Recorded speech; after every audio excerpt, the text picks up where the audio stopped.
और चलिए इसी बीच इस वक्त की बड़ी खबर राजधानी रायपुर से आपको दिखाते हैं। पूर्व सीएम भूपेश बघेल के खिलाफ एफआईआर दर्ज हुई है।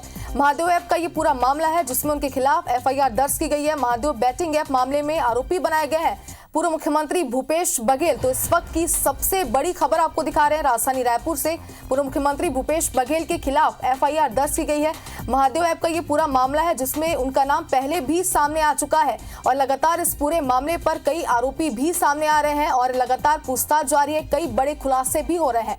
इस वक्त ये सबसे बड़ी खबर हम आप तक पहुंचा रहे हैं। महादेव ऐप के मामले में पूर्व मुख्यमंत्री भूपेश बघेल को आरोपी बनाया गया। उनके खिलाफ एफआईआर यहां पर दर्ज की जा चुकी है। तो इस वक्त की सबसे बड़ी खबर आपको दिखा रहे हैं और बता दें कि महादेव ऐप मामले में लगातार खुलासे भी हो रहे हैं और पूर्व सीएम भूपेश बघेल के खिलाफ इस वक्त एफआईआर दर्ज हो चुकी है। तो एक बड़ा ये मामला है, बड़े घोटाले के मामले में अब उन पर एफआईआर दर्ज हो चुकी है और इस वक्त की सबसे बड़ी खबर आप तक हम पहुंचा रहे हैं। पूर्व मुख्यमंत्री हैं भूपेश बघेल जिनके खिलाफ एफआईआर दर्ज हो गई है। महादेव बैटिंग ऐप का ये पूरा मामला है जिसमें पूर्व मुख्यमंत्री भूपेश बघेल आरोपी बनाए गए। 508 करोड़ रुपए प्रोटेक्शन मनी लेने का उन पर आरोप लगाया गया है जिसके तहत एफआईआर अब दर्ज हो चुकी है। तो पूर्व सीएम भूपेश बघेल के खिलाफ एफआईआर दर्ज हो चुकी है। महादेव ऐप मामले में, महादेव बैटिंग ऐप मामले में उन्हें आरोपी बनाया गया है।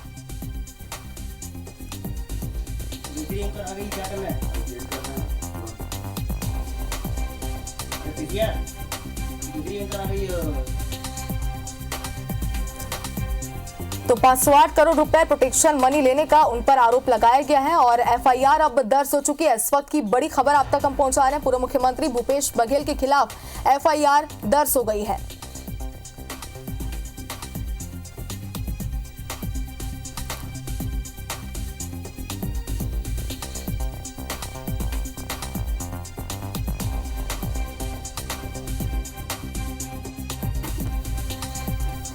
और इस वक्त की बेहद बड़ी खबर आपको रायपुर से बता रहे हैं। 508 करोड़ रुपए प्रोटेक्शन मनी लेने के आरोप में पूर्व सीएम भूपेश बघेल के खिलाफ एफआईआर दर्ज की गई है। बेहद बड़ी इस वक्त की खबर। हालांकि कयास ये लगाए जा रहे थे कि उनके खिलाफ एफआईआर दर्ज हो सकती है।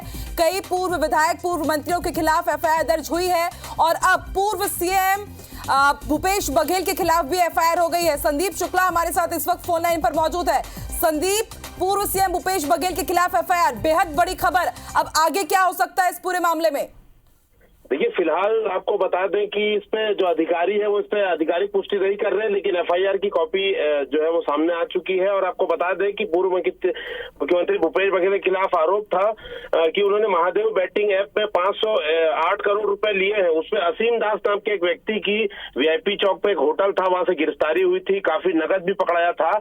उसके बाद भिलाई में भी उसके घर से नकद पकड़ाया था और पूछताछ में लगातार उसने नाम लिया। फिर शुभम सोनी ने भी पूर्व मुख्यमंत्री का नाम लिया और इस पर जो है लगातार कांग्रेस की तरफ से खंडन आते रहा। पूर्व मुख्यमंत्री ने भी खंडन किया कि किसी के बयान के आधार पर अगर आरोप लगने हैं तो भाजपा के नेताओं पर भी आरोप लग सकते हैं।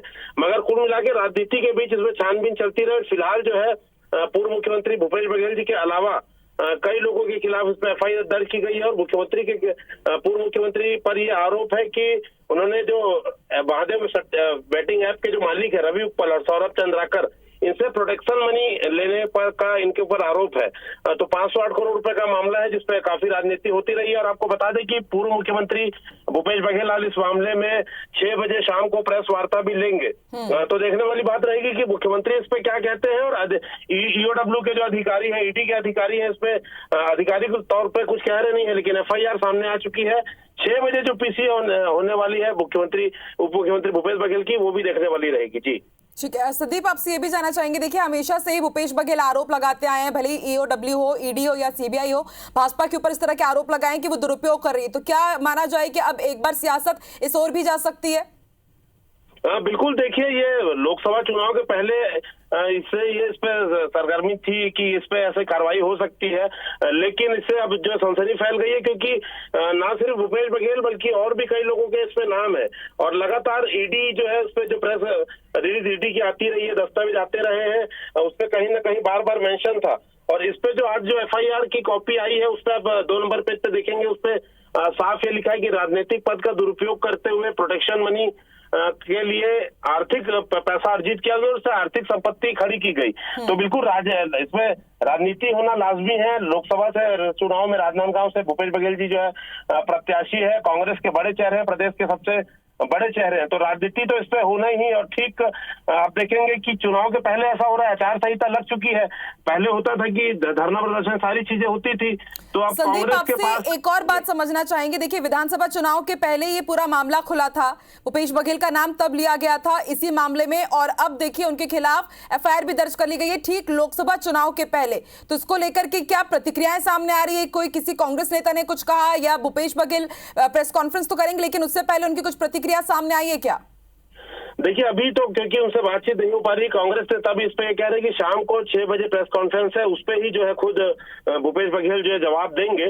और चूंकि देखिए, फिर मैं आपको बता दूं कि ये मामला कई 3 महीने पहले, लगभग 4 महीने पहले असीम दास ने लिया था, तब से इस पर जमकर राजनीति हो रही थी कि टारगेट किया जा रहा है मुख्यमंत्री को। उस समय ऐसा बार बार आरोप लगता था, लेकिन अब एफआईआर दर्ज हो गई है, तो कहीं ना कहीं देखिए चालान जब पेश होगा, चार्जशीट में नाम आ चुका है भूपेश बघेल जी का, तो इसको लेकर क्या सफाई देंगे भूपेश बघेल, देखने वाली बात रहेगी। और चूंकि देखिए, जब आचार संहिता नहीं लगी थी तो ईओडब्ल्यू का भी पहले घेराव भी हुआ है और ईडी ऑफिस के बाहर धरना प्रदर्शन भी होता रहा है, लेकिन अब आचार संहिता लग चुकी है, तो बहुत सारी जो है नियम कायदे कानून की बात होती है और धरना प्रदर्शन के लिए अनुमति लगती है, बहुत सारी चीजें हैं। तो राजनीतिक विरोध इस पर बहुत बड़ा हो ना पाए, लेकिन प्रेस कॉन्फ्रेंसेस के जरिए कांग्रेस कहीं ना कहीं हमला जरूर करेगी। जी बिल्कुल संदीप, ये बेहद बड़ा मामला है और आपसे ये भी समझना चाहेंगे, ये जानना चाहेंगे कि किन किन धाराओं के तहत एफआईआर दर्ज हुई है। इस पे देखिए, ये मनी लॉन्ड्रिंग के अलावा देखिए इस पे सीधी बात है कि प्रोटेक्शन मनी के रूप में इस पे जो है उगाही की गई है, ये आरोप है। इस पे धारा होती है, आपको बता दें, धारा 120B है, वो मुख्य है। इस पे बाकी 34 जो है, मतलब जब कई लोग मिलकर कोई अपराध करते हैं तो उस पे वो धाराएं लगती है, लेकिन मुख्य भी इसमें धारा 120 है, धारा 7 है, 11 है। तो सरल शब्दों में अगर कहें दर्शकों के लिए, तो ये आरोप है कि राजनीतिक पद का दुरुपयोग करते हुए इन्होंने जो महादेव सट्टा के प्रमोटर है उनसे प्रोटेक्शन मनी मांगी है, उससे अवैध आय जो है अर्जित की है, उससे अवैध संपत्ति भी खड़ी की है। तो ये आरोप है, सही अगर सरल शब्दों में कहें तो। जी, और जो हम एफआईआर की कॉपी देख पा रहे हैं संदीप, उसमें कई लोगों के नाम भी शामिल है, जो अब ये नया सामने आया, उसमें उप्पल का भी नाम दिखाई दे रहा है। तो किन किन के नाम इस एफआईआर की कॉपी में है, ये भी बताइएगा। और आपसे ये भी समझना चाहेंगे कि अब आगे क्या होगा, क्या इन्हें हिरासत में लिया जा सकता है, पूछताछ होगी, या उसके पहले अब ये एफआईआर के खिलाफ कुछ कार्रवाई के लिए कर सकते हैं, भूपेश बघेल कदम उठा सकते हैं? नहीं, देखिए, इस पे बिल्कुल इस पे जाके ईडी ऑफिस या ईओडब्ल्यू में है, क्योंकि अब बुलाया जाएगा, इस पे बयान भी लिया जाएगा। ऐसे गिरफ्तारी अब सीधे नहीं कह सकते हैं, पूछताछ के लिए भी इस पे बुलाया जाएगा। और इस पे आप जो नाम देख रहे हैं, शुभम सोनी, जो कि इसका विदेश से एक वीडियो आया था, आप उसे देख सकते हैं। ये सबसे बड़ा प्रमोटर माना जाता था, ये दुर्ग का रहने वाला है। चंद्रभूषण वर्मा है जो विधायक है, असीम दास है, ये बताया जाता था कि ये पैसे का लेन देन करता था। इस पे पुलिस वाले भी हैं, व्यापारी भी हैं, अनिल कुमार अग्रवाल है, सौरभ चंद्राकर तो खुद प्रमोटर है महादेव ऐप, सट्टा ऐप का। इसके अलावा पुलिस वालों का भी इसमें नाम है। तो लेकिन सबसे बड़ा नाम आप देखेंगे तो पूर्व मुख्यमंत्री भूपेश बघेल जी का यह सबसे बड़े, क्योंकि पॉलिटिकल फिगर है। इसके अलावा जो 20वां नंबर आप देखेंगे तो इसमें ब्यूरोक्रेट्स और पुलिस अधिकारीगण का नाम है, लेकिन इसमें नाम दर्ज नहीं है, लेकिन कॉलम है। तो अन्य के खिलाफ भी इस पर अपराध दर्ज हुआ है। अब देखते हैं कि आगे किस किस का नाम आने वाला है, ये देखने वाली बात रहेगी, क्योंकि अन्य जो कॉलम है उस पर बाद में आरोपियों को जोड़ा जाता है। जी संदीप, आपसे ये भी जानना चाहेंगे, धीरज आहूजा, विशाल आहूजा, रोहित गुलाटी, विकास छापरिया, अनिल कुमार दम्मानी, सुनील कुमार दम्मानी, भीम सिंह यादव, हरिशंकर तिबरवाल, क्योंकि हम अपने दर्शकों को बता दें कि एफआईआर की जो कॉपी है इसमें तमाम लोगों के नाम शामिल है, तो इन लोगों से भी पूछताछ होगी क्या? और कई लोगों के इसमें जो है वो दिल्ली तक पहुंचा हुआ है, तो यानी कि दिल्ली के लोग भी इसमें कहीं ना कहीं इन्वॉल्व थे संदीप। तो अब ऐसे में ये पूरा मामला अब और भी बेहद बड़ा हो सकता है। और प्रेस कॉन्फ्रेंस के पहले क्या आपने बात करने की कोशिश की है कांग्रेस नेताओं से, उनकी क्या प्रतिक्रिया रही? देखिए, कांग्रेस नेताओं से अभी कोई जवाब नहीं मिल पाया, लेकिन ये बात सिर्फ दिल्ली की नहीं है। आपको बता दें, ये जो आरोपी है इस पे, चाहे वो टिबरेवाल हो, चाहे अभी जो और लोगों की गिरफ्तारी हुई, इन्होंने दुबई तक में संपत्ति खड़े करके रखी है। और अभी जो पिछली 2 गिरफ्तारियां हुई है उसपे तो लगभग 500 करोड़ रुपए का जो शेयर सट्टे का पैसा है, जो 2 आरोपी है इसमें छोवानी और गिरीश तलरेजा, ये लोग जो है, इन लोग शेयर मार्केट में कच्चे का पैसा लगा के ब्लैक मनी को व्हाइट किया है। और इसके अलावा इसमें पुलिस वाले भी शामिल है, चंद्रभूषण वर्मा है, विधायक का इसमें नाम है। तो दिल्ली के अलावा आपको बता दें कलकत्ता से गिरफ्तारी हुई है, भोपाल से गिरफ्तारी हुई है। ईडी लगातार प्रदेश भर में ये भी आपसे जानना चाहेंगे कि इसमें एक नाम में जो नाम तो नहीं है हालांकि, लेकिन उसमें लिखा गया है संबंधित ब्यूरोक्रेट्स और पुलिस अधिकारीगण, ओएसडी गण, यानी कि आने वाले दिनों में इनके ऊपर भी गाज गिर सकती है। कई ब्यूरोक्रेट्स, कई पुलिस अधिकारी और कई ओएसडी वगैरह भी इसकी जद में आएंगे। देखिए, जो चार्जशीट दायर की गई है उस पे जो बयानों में नाम आए हैं अलग अलग की कई की पुलिस अधिकारियों के व्हाट्सएप इस पे चैट है और कॉल डिटेल और बहुत सारी चीजें चार्जशीट जो ईडी ने जमा की है उसमें कई लोगों का नाम मेंशन है बकायदा। तो कहीं ना कहीं इस पे नाम आएगा। और दूसरा एक आपको ये बता दें कि ये भी चल रहा था कि कुछ लोग इसमें सरकारी गवाह भी बन सकते हैं। तो अब देखना होगा कि इसमें कौन ईडी किसको सरकारी गवाह बनाती है, किसका नाम दर्ज होता है, ये देखने वाली बात रहेगी। तो अभी कुछ कहना जल्दबाजी होगा कि, लेकिन एक बात तो तय है कि ब्यूरोक्रेट्स, पुलिस के अधिकारी और ओएसडी इनका नाम गाये बगाए सामने आता रहा है। चार्जशीट में भी इनके नाम पर हमेशा कहीं ना कहीं मेंशन हुआ है। ईडी कब नाम दर्ज करती है, नामजद करती है, ये देखने वाली बात रहेगी। बिल्कुल संदीप, आप भी नजर बना के रखिएगा, ताजा अपडेट आपसे लेते रहेंगे। फिलहाल अपने दर्शकों को एक बार फिर से रायपुर से ये बड़ी खबर बता दें कि पुलिस की ईओडब्ल्यू और एसीबी विंग ने एफआईआर दर्ज की है भूपेश बघेल के खिलाफ। और इस वक्त हम आपको वो पूरी फाइल एफआईआर की कॉपी दिखा रहे हैं, किन किन धाराओं के तहत एफआईआर दर्ज हुई है वो भी हमारे दर्शकों ने, हमारे संवाददाता संदीप शुक्ला ने अपने दर्शकों को बताया।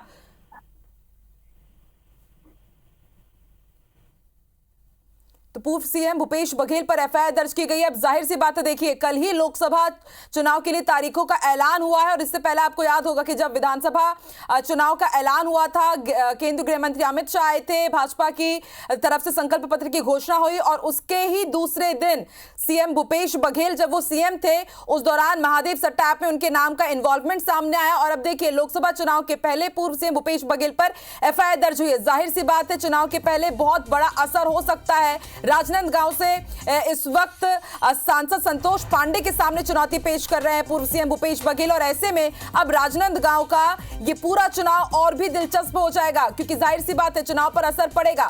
इस वक्त की बेहद बड़ी खबर हम आपको बता रहे हैं, पूर्व सीएम भूपेश बघेल पर एफआईआर दर्ज कर ली गई है। हालांकि कयास ये लगातार लगाए जा रहे थे कि उनकी मुश्किलें बढ़ सकती है क्योंकि उनका नाम बहुत पहले आया था और एक वीडियो भी वायरल हुआ था जिसमें महादेव सट्टा ऐप के जो मुख्य आरोपी हैं उन्होंने कहा था कि भूपेश बघेल से डायरेक्ट उनके कॉन्टैक्ट थे। और अब ऐसे में आप देखिए कि ईओडब्ल्यू ने, एसीबी ने उनके खिलाफ एफआईआर दर्ज कर ली है।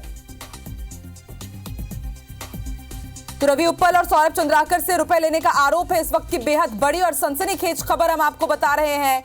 सियासी हलचल है ये, सियासत में भूचाल लाने वाली खबर क्योंकि एक्स सीएम भूपेश बघेल के खिलाफ महादेव सट्टा ऐप के मामले में एफआईआर दर्ज कर ली गई है। ईडी की चार्जशीट के आधार पर ना सिर्फ भूपेश बघेल बल्कि कुछ नाम भी हमने आपको सुनकर के बताए, इसमें कई पूर्व ब्यूरोक्रेट्स, ओएसडी और जो पुलिस अधिकारी हैं उनकी भी यहां पर बात सामने आई है कि उनके भी खिलाफ एफआईआर दर्ज हो सकती है। आगे की कार्रवाई उनके भी खिलाफ जरूर हो सकती है, लेकिन इस वक्त अब कार्रवाई क्या होती है, पूर्व सीएम भूपेश बघेल के खिलाफ सबकी नजरें टिकी हुई है। राजनांदगांव से आपको बता दें सांसद संतोष पांडे के खिलाफ चुनावी मैदान में है। काफी ट्वीट वॉर हमने देखा है, काफी सोशल मीडिया पर वॉर देखा, तीखी तकरार देखी, पोस्टर वॉर हमने देखा। बीजेपी ने एक एक करके तमाम लोगों पर निशाना बनाया और सबसे पहले जो निशाना बनाया था बीजेपी ने, वो निशाना बनाया था भूपेश बघेल को ही राजनांदगांव हाई प्रोफाइल सीट में, जिसमें उनको जिहादवाद का फ्लैग लिए हुए दिखाया था। और अब देखिए उनके खिलाफ महादेव सट्टा ऐप में एफआईआर दर्ज हो गई है। शाम 6 बजे पूर्व CM Bhupesh Baghel press conference करेंगे।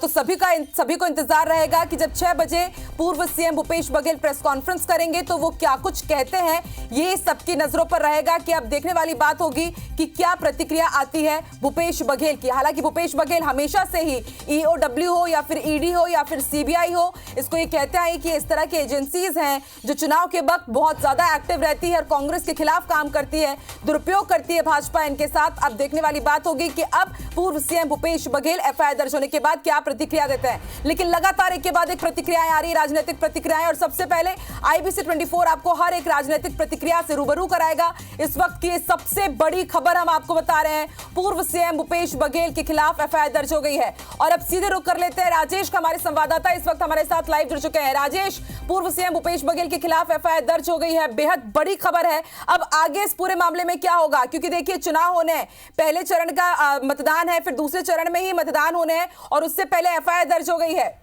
जी बिल्कुल, अगर बात करें तो पॉलिटिकल रूप से ये काफी बड़ी खबर है, क्योंकि भूपेश बघेल जो पूर्व मुख्यमंत्री हैं वो राजनांदगांव से उन्होंने कांग्रेस ने उनको अपना प्रत्याशी बनाया है, प्रचार वो शुरू करने वाले थे। और इस बीच में महादेव ऐप के मामले में ईओडब्ल्यू और एसीबी ने उनके खिलाफ जो मामला दर्ज किया है, तो निश्चित रूप से इसका असर चुनाव पर पड़ेगा और इसको लेकर राजनीतिक जो हलचल है वो भी अब शुरू हो चुकी है। महादेव ऐप के मामले में तत्कालीन जो मुख्यमंत्री थे भूपेश बघेल, उन पर यह आरोप था कि उसके जो महादेव ऐप के संचालक हैं रवि और सौरभ चंद्राकर, उन्होंने उनको पैसा दिया था, इस तरह के आरोप थे। ये मामले की जांच ईडी भी कर रही थी और ये मामले की जांच ईओडब्ल्यू एसीबी कर रही थी। और एसीबी और ईओडब्ल्यू ने इस मामले में तत्कालीन जो मुख्यमंत्री हैं, पूर्व मुख्यमंत्री भूपेश बघेल, उनके खिलाफ एफआईआर दर्ज किया, ऐसी जानकारी मिल रही है। तो निश्चित रूप से ये बहुत बड़ी राजनीतिक पॉलिटिकल खबर है, क्योंकि अगर हम बात करें कि राजनांदगांव से भारतीय जनता पार्टी के प्रत्याशी जो हैं वो संतोष पांडे, जो वहां के सांसद भी थे, और वहां से टक्कर देने के लिए उनको पूर्व मुख्यमंत्री भूपेश बघेल को वहां से कांग्रेस ने अपना प्रत्याशी बनाया था और वो जोर शोर से चुनाव प्रचार में भी जुटने वाले थे। और इस बीच जब ये खबर आई है कि ईओडब्ल्यू और एसीबी ने पूर्व मुख्यमंत्री भूपेश बघेल के खिलाफ मामला दर्ज कर दिया गया महादेव ऐप में पैसा लेने के मामले में, तो एक बड़ी खबर के रूप में इसको देखा जाएगा। जो जांच होती है और इस जांच में क्या आता है वो तो बात की बात है, मगर पॉलिटिकल रूप से काफी हलचल की वाली बात है, क्योंकि भारतीय जनता पार्टी इसके पहले लगातार ये आरोप लगाती आ रही थी, विधानसभा चुनाव के समय भी लगा रही थी, लगातार ये आरोप लगा रही थी कि महादेव ऐप पे सरकार जो थे, पिछली सरकार कांग्रेस सरकार, उसका पूरा संरक्षण था।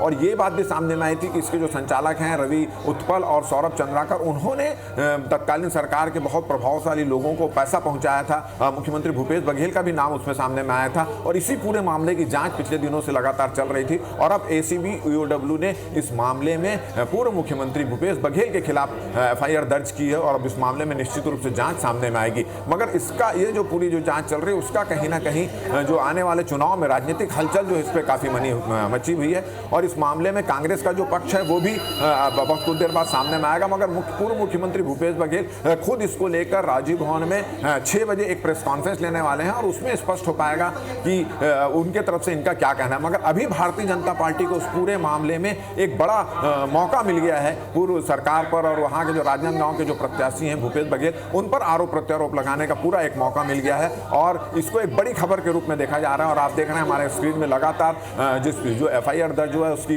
लगातार आपको हम कॉपी भी यहाँ पर दिखा रहे हैं। एक बात आपसे समझना चाहेंगे, देखिए आपने बात की कि एफआईआर की कॉपी है और इस वक्त मैं अपने मोबाइल में देख पा रही हूँ एफआईआर की कॉपी में डेट है 4 मार्च 2024, यानी कि 4 मार्च को ही एफआईआर हो गई थी, लेकिन ये अब सामने आया है, अब एफआईआर दर्ज हुई है। तो इसका मतलब क्या निकाला जाए, मतलब क्या यही पूर्व सीएम भूपेश बघेल जब आज प्रेस कॉन्फ्रेंस करेंगे तो ये बात सामने रख सकते हैं कि 4 तारीख को एफआईआर दर्ज है, लेकिन जैसे ही कल लोकसभा चुनाव की घोषणा होती है और अब एफआईआर सामने आती है? जी बिल्कुल, कहीं ना कहीं कांग्रेस को इस मामले में केंद्र सरकार को और भारतीय जनता पार्टी पर आरोप लगाने का मौका मिलेगा, क्योंकि जैसा कि है कि इस मामले में आरोप बहुत पहले से लग चुके हैं, कार्रवाई लगातार इस पर जो है आरोप लग चुके हैं और इस पर कहीं ना कहीं जांच भी चल रही थी। अब ईओडब्ल्यू और एसीबी ने ये मामला दर्ज किया है और निश्चित रूप से चुनाव आचार संहिता लग चुकी है, लोकसभा चुनाव की तारीखों की घोषणा हो चुकी है। दूसरे फेज में राजनांदगांव का चुनाव होना है जहां पर पूर्व मुख्यमंत्री भूपेश बघेल को कांग्रेस ने अपना प्रत्याशी बनाया है। तो निश्चित रूप से कहीं ना कहीं इस मामले में केंद्र की सरकार पर, भारतीय जनता पार्टी पर ये भी आरोप लगेंगे, कांग्रेस के लोग लगाएंगे। राजेश, आप बने रहिए हमारे साथ। इस वक्त हमारे साथ बीजेपी से राजनांदगांव के प्रत्याशी जो कि भूपेश बघेल के अपोजिट उतरे हुए हैं, सांसद संतोष पांडे, वो हमारे साथ जुड़े हुए हैं। संतोष जी, पूर्व सीएम भूपेश बघेल के खिलाफ जो आपके खिलाफ कॉम्पिटिटर है उनके खिलाफ एफआईआर दर्ज हो गई है, आपकी क्या रहेगी पहली प्रतिक्रिया? सर, एफआईआर दर्ज आधार सर आपकी आवाज ठीक नहीं आ रही है, एक बार फिर से रिपीट करने की कोशिश कीजिए। जी जी जी जी, ये एक सेकंड जी सर। महादेव का ऐप मामले में पूर्व मुख्यमंत्री भूपेश बघेल जी और बुरी तरीके से अब घिर चुके हैं। स्पष्ट हो गया है कि ये भ्रष्टाचार में लिप्त हैं। पूरा छत्तीसगढ़ जानता है कि महादेव भगवान शंकर को भी इन्होंने नहीं छोड़ा। मैंने 22 दिसंबर 2023 को लोकसभा में इसकी जांच कराने के लिए मैंने मांग किया था और भूपेश बघेल का नाम लेकर के मैंने लोकसभा में कहा था कि ये जो जवानों को छत्तीसगढ़ का काम किया है जी। इसमें भूपेश बघेल अपराधी है और ये भूपेश बघेल के अलावा और भी हैं। ये आने वाले समय में वो एक एक करके परत दर परत ये सब खुलने वाला है। ये छत्तीसगढ़ के युवाओं को लूट लिया, कोई दुबई भाग गया, कोई जूस बेचने वाला इतना बड़ा आदमी बन सकता है, जिन्स की दुकान में काम करने वाला इतना बड़ा आदमी बन सकता है। वो दुर्ग का रहने वाला है। ये धंधा दुर्ग से चालू हुआ जहां उनके गृह मंत्री संतोष जी, लेकिन सवाल इसलिए उठ रहे हैं कि ये मामला बहुत पहले से लाइमलाइट पर था, लेकिन जैसे लोकसभा चुनाव का ऐलान हुआ है ठीक उसके बाद एफआईआर की कॉपी सामने आ रही है, एफआईआर दर्ज हो रही है और एफआईआर की कॉपी में 4 मार्च की तारीख रखी हुई है। और कांग्रेस तो हमेशा से आरोप लगाती है कि बीजेपी ईओडब्ल्यू या इस तरह की एजेंसी हो, आप लोग उसका दुरुपयोग करते हैं। देखिए, इसके लिए कोई समय नहीं होता। ये क्या है, अब ये तो ऐसा है कि कहीं परिणाम आ जाता है तो ईवीएम को दोष देते हैं, ये कहीं कुछ भी होता है तो प्रशासन तंत्र को दोष देते हैं। आज जब इनके गिरेबान तक हाथ पहुंच रही है, ये भ्रष्टाचार में डूब चुके हैं, चार्जशीट में नाम आ गया, एफआईआर दर्ज हुआ है, तो ये जनता ये भरमाने वाले लटकाने भटकाने से इनका काम नहीं चलेगा। ये कुछ भी कहें, जो तंत्र है वो अपना काम करेगा, जांच एजेंसी अपनी काम करेगी और ये स्पष्टीकरण दे, ये दूध का दूध पानी का पानी साबित हो जाएगा। ये बोले ना, आज इनके कोयले में आईएएस अधिकारी अंदर क्यों हैं? जी। ये सट्टा में, ये जुआ में, ये दारू में, ये सब में भ्रष्ट है, ये जनता जान चुकी है। तो इसका आपको लगता है सर कि आने वाले चुनाव में इसका कुछ असर पड़ेगा? संतोष जी, आने वाले चुनाव में बहुत ज्यादा असर पड़ेगा। पहली बात तो यह है कि ये राजनांदगांव को ठगने आए थे, ये पहले भी निपट चुके हैं। राजनांदगांव के कार्यालयों को ये सब ले जा चुके हैं तुरंत। यहाँ की जनता जानती है ये जितनी ये घटनाएं हो रही हैं ये उनके पाप हैं और ये पाप जो है अब धीरे धीरे ऊपर सतह में आ रहा है। जनता इसको कभी बर्दाश्त नहीं करेगी। ठीक है, बहुत बहुत शुक्रिया संतोष जी हमारे साथ जुड़ने के लिए, पूरी बात अपनी रखने के लिए। तो आप सुन रहे थे राजनांदगांव के ये बीजेपी प्रत्याशी हैं सांसद संतोष पांडे, जो इस वक्त पूर्व सीएम भूपेश बघेल के खिलाफ प्रत्याशी बनाए गए और इन्होंने कहा है कि एक एक करके जो पाप है इनके अब वो सामने आने लगे हैं। जब ये हारते हैं तो ईवीएम पर भी हार का ठीकरा फोड़ते हैं और अपने जो इस तरह के भ्रष्टाचार के काम है वो ईडी और ईओडब्ल्यू की कार्रवाई के नाम पर इसे छुपाने की कोशिश करते हैं। और अब रुक कर लेते हैं राजनांदगांव का। आलोक शर्मा संवाददाता हमारे साथ जुड़ चुके हैं, उनसे भी बात कर लेते हैं। संदीप भी हमारे साथ बने हुए हैं और राजेश मिश्रा भी हमारे तक पूरा अपडेट पहुंचा रहे हैं। आलोक, आपसे समझना चाहेंगे, राजनांदगांव सीट को आप लगातार कवर कर रहे हैं, बेहद हाई प्रोफाइल सीट, और देखिए अब ये मुकाबला बेहद और रोमांचक हो गया है क्योंकि अब पूर्व सीएम भूपेश बघेल के खिलाफ एफआईआर दर्ज हो गई है। अभी राजनांदगांव में आप किस तरह की हलचल देख रहे हैं, क्योंकि सियासत का पूरा केंद्र राजनांदगांव बना हुआ है? कहना सही है। IBC 24 ने पहले ही बता दिया था कि यहाँ राजनांदगांव जो हाई प्रोफाइल सीट होने वाली है, संतोष पांडे और उसके बाद भूपेश बघेल की घोषणा के बाद हाई प्रोफाइल सीट खोली गई है। यहाँ पे आम जो चर्चा चल रही है, बहुत काफी दिनों से चल रही थी कि जिस तरीके से भूपेश बघेल ने राजनांदगांव लोकसभा को चिन्हित किया है और वो चिन्हित करने का कारण ये था कि 8 में से 5 विधानसभा वो कांग्रेस के कब्जे में, इसको देखते हुए भूपेश बघेल ने इसको चुना था। लेकिन आज जिस तरीके उनके ऊपर एफआईआर दर्ज हुआ है और वो उस भ्रष्टाचार के मामले में एफआईआर दर्ज हुआ है, वो मामला यहाँ पे काफी उछलने की संभावना है। इसको देखते हुए कहा जा सकता है कि राजनांदगांव जो लोकसभा सीट है ये काफी हाई प्रोफाइल होने वाली है। आपको बता दूं कि संतोष पांडे जिस तरीके से मामले को लगातार उछाल रहे हैं, महादेव से लेके अन्य जो भ्रष्टाचार के मामले उसको अपने चुटीले अंदाज में उछाल रहे हैं और वही भूपेश बघेल लगातार राजनांदगांव के आसपास के गांव में जो विधानसभा अलग अलग है वहां लगातार जनसंपर्क कर रहे हैं और ये पूरी कोशिश हो रही है कि जिस तरीके से आज कल दोस्ती हुई है लोकसभा चुनाव की, आज एफआईआर दर्ज हो गया है, तो इसको भावनात्मक रूप से उठाने की कोशिश भूपेश बघेल भी करेंगे। जी आपसे ये समझना चाहेंगे आलोक, जरा ये बताइए, आप जैसे कि आप पूरी सीट को कवर कर रहे हैं, आपने जैसे कि बताया कि लगातार संतोष पांडे इस मुद्दे को उछाल रहे हैं, चुटकी लेते हैं, तंज कसते हैं और अब देखिए एफआईआर दर्ज हो गई है। तो जब जनता के बीच आप जाते हैं तो क्या जनता इस मामले से बखूबी रूबरू है? क्या वो इसके आधार पर वोट भी अब कर सकती है, यानी कि क्या चुनाव पर असर पड़ेगा इसका? जी बता दूं, ग्रामीण क्षेत्र में फिलहाल जब तक सोशल मीडिया है, अदर जो खबरों का माध्यम है उसके माध्यम से पहुंच जाए तो ये एक इशू बन सकती है, पर शहरी जो इलाके हैं उसमें महादेव जो ऐप है वो मामला लिया जाए और अन्य भ्रष्टाचार के जो मामले हैं वो काफी प्रभावशील है, वो उस पर लोग चर्चा करते नजर आते हैं। तो ये सिर्फ कहा जा सकता है कि अगर भाजपा ने इस मामले को, उस मुद्दे को लगातार उठाया और तरीके से उठाया तो ये इफेक्ट हो सकता है। ये ठीक विपरीत कांग्रेस द्वारा भी इसको भावनात्मक रूप लिया जा सकता है कि चुनाव को देखते हुए भूपेश बघेल पर एफआईआर दर्ज हुआ है, तो कहा जाए कि राजनांदगांव लोकसभा सीट काफी रोमांचक होने वाला है। ठीक है, आप बने रहिए हमारे साथ। आलोक, अब रुक कर लेते हैं संदीप का। संदीप ने सबसे पहले इस खबर को ब्रेक किया IBC 24 पर, एक्सक्लूसिव ये हम आपको एफआईआर की वो कॉपी दिखा रहे हैं इस वक्त। तो सबसे पहले IBC 24 ने आपको ये खबर बताई और उसके बाद तमाम चैनल्स आपको दिखा रहे हैं पूर्व सीएम भूपेश बघेल के खिलाफ एफआईआर दर्ज हो गई है। संदीप, इस वक्त की किस तरह की सियासी हलचल आप रायपुर में देख पा रहे हैं, क्योंकि राजनांदगांव में सियासी हलचल बेहद तेज है। शाम 6 बजे भूपेश बघेल प्रेस कॉन्फ्रेंस करने वाले हैं। अब किस तरह की प्रतिक्रियाएं आने लगी, कुछ अपडेट आपके पास बताइए फटाफट।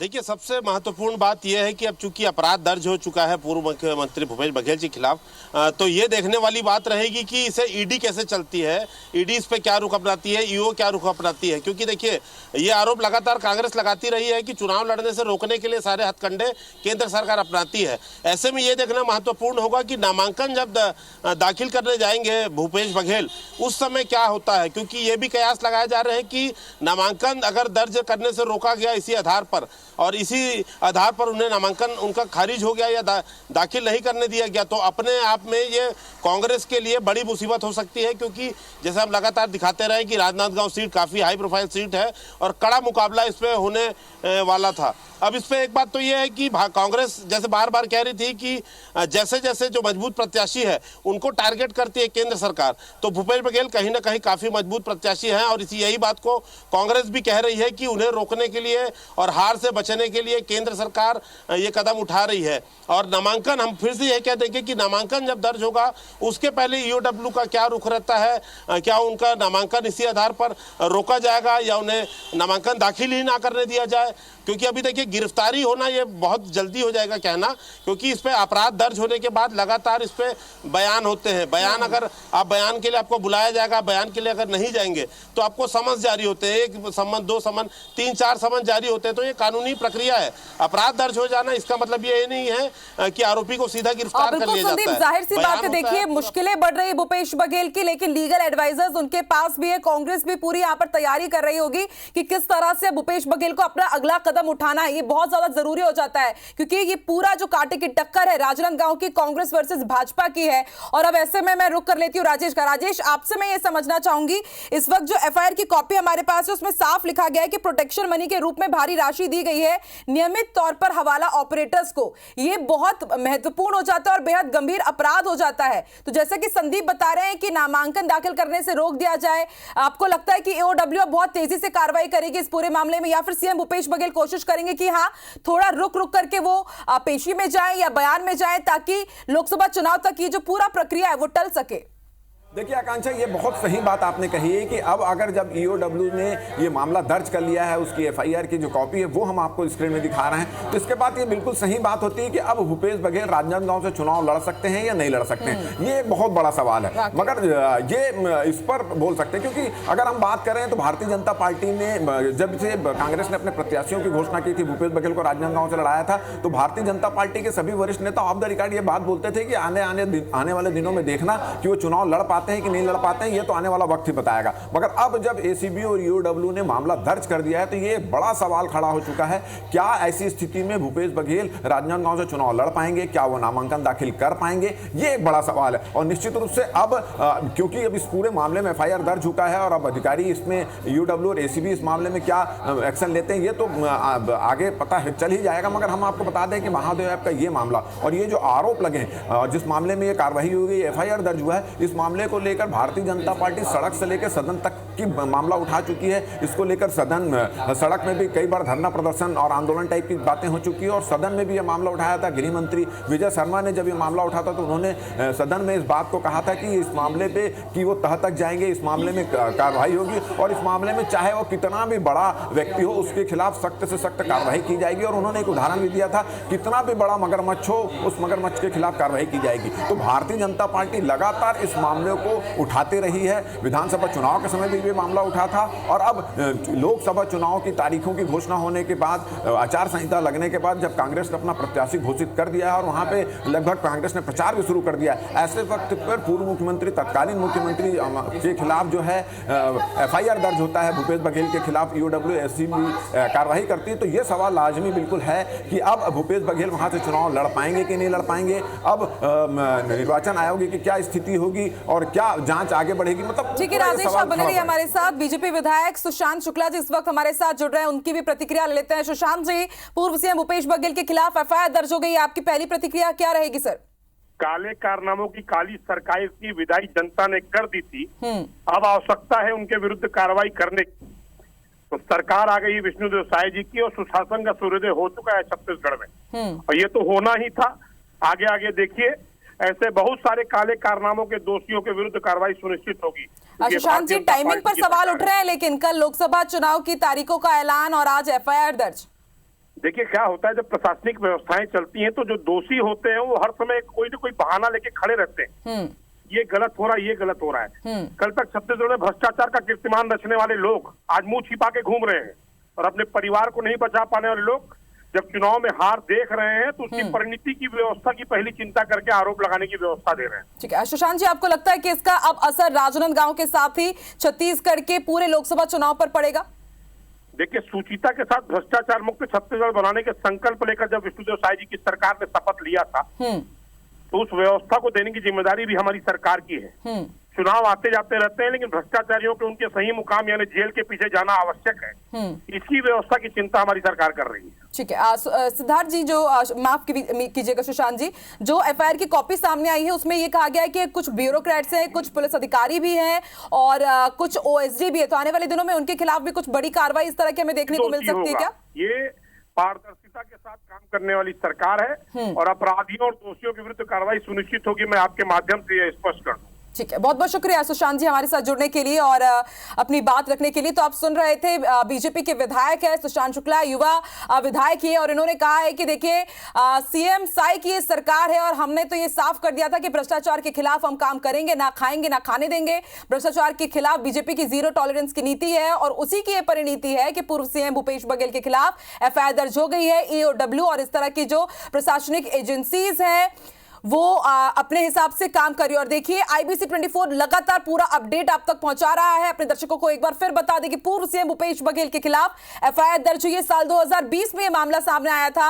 और पिछले विधानसभा चुनाव के पहले इसमें पूर्व सीएम भूपेश बघेल का नाम भी सामने आया और अब इस पूरे मामले में उनके खिलाफ एफआईआर दर्ज हो गई है। 3 सहयोगी हमारे साथ जुड़े हुए हैं और एक एक करके राजनीतिक प्रतिक्रियाएं भी हम सुना रहे हैं। राजेश मिश्रा अपनी बात पूरी कर रहे थे। राजेश पूरी कीजिए अपनी बात।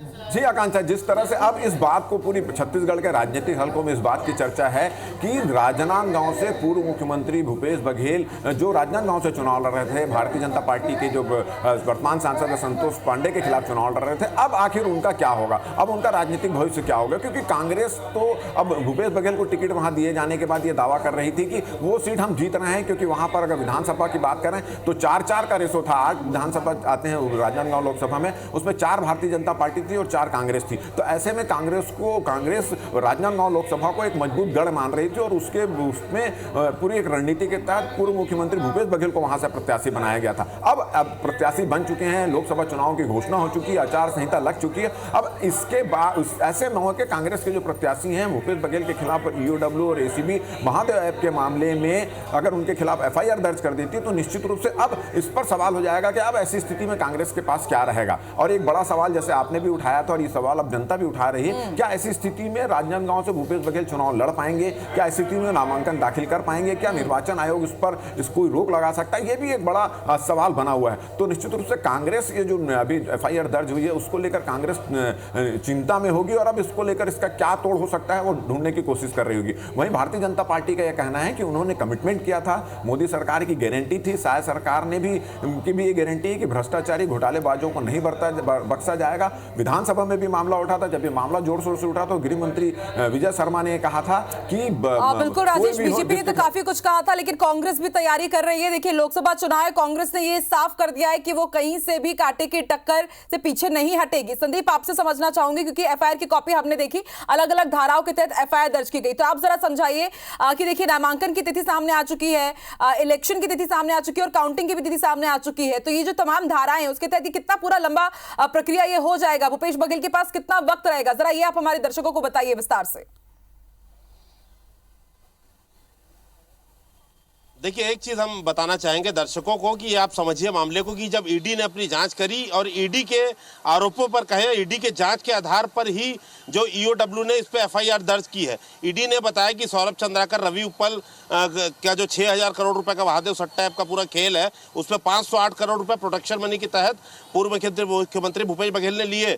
अब ये ईओडब्ल्यू ने जांच करके, ईओडब्ल्यू थाना ने जांच करके पूर्व मुख्यमंत्री के खिलाफ जो है वो अपराध दर्ज कर लिया है। अब लेकिन अब दोबारा एक बार जो गेंद है वो ईओडब्ल्यू के पाले में फिर से आप ये कह सकते हैं। क्यों? क्योंकि अब इसमें बनता है मनी लॉन्ड्रिंग का मामला कि अगर ये 508 करोड़ रुपए आए तो 508 करोड़ रुपए कैसे आए और वो कहां लगे। तो ये सिर्फ बात ईओडब्ल्यू की मामले की नहीं है, अब इस पे ये भी हो सकता है कि ईडी भी इस पे कोई एफआईआर दर्ज कर ले। जो कानूनी सलाहकार है या कानूनी विशेषज्ञ है उससे हम बात कर रहे हैं, जो ईडी के मामले से जुड़े हैं, उनका कहना है कि अभी तो एक एफआईआर ईओडब्ल्यू ने दर्ज की है, इस पे कोई बड़ी बात नहीं होगी कि ईडी भी इस पे कोई एफआईआर दर्ज, जो पीएमएल एक्ट होता है, जो मनी लॉन्ड्रिंग का ऐप होता है, उस पर भी कोई एफआईआर दर्ज न कर ले, क्योंकि उससे एक बात तो पक्की है कि भूपेश बघेल जी की मुसीबत उसमें पक्की बात है बढ़ती दिखाई देगी, क्योंकि अभी नामांकन तो देखिए दर्ज नहीं हुआ है। और फिर तो कहेंगे कि इस पे कानूनी विशेषज्ञों की सलाह लेना होगा भूपेश बघेल को कि आखिर इस पे कितनी अड़चने आती हैं।